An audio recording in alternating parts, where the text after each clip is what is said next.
Recorded Books presents May We Be Forgiven by A.M. Holmes. Narrated by Andy Paris. May we be forgiven. An incantation, a prayer, the hope that somehow I come out of this alive. Was there ever a time you thought, I'm doing this on purpose? I'm fucking up. And I don't know why. Do you want my recipe for disaster? The warning sign. Last year, Thanksgiving at their house. 20 or 30 people are at tables, spreading from the dining room into the living room and stopping abruptly at the piano bench. He was at the head of the big table, picking turkey out of his teeth, talking about himself. I kept watching him as I went back and forth carrying plates into the kitchen. The edges of my fingers dipping into unnameable goo, cranberry sauce, sweet potatoes, a cold pearl onion, gristle.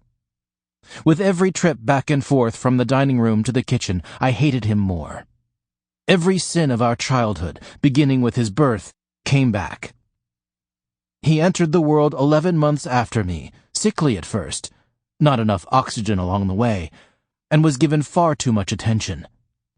And then, despite what I repeatedly tried to tell him about how horrible he was, he acted as though he believed he was a gift of the gods. They named him George. Geo, he liked to be called. Like that was something cool, something scientific, mathematical, analytical. Geode, I called him, like a sedimentary rock. His preternatural confidence. His divinely arrogant head dappled with blonde threads of hair lifted high, drew the attention of others, gave the impression that he knew something. People solicited his opinions, his participation, while I never saw the charm. By the time we were 10 and 11, he was taller than me, broader, stronger. "You sure he's not the butcher's boy?" my father would ask, jokingly, and no one laughed.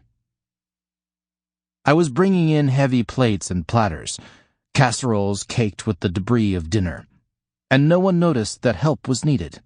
Not George, not his 2 children, not his ridiculous friends, who were, in fact, in his employ, among them a weather girl and assorted spare anchormen and women who sat stiff-backed and hair-sprayed, like Ken and Barbie.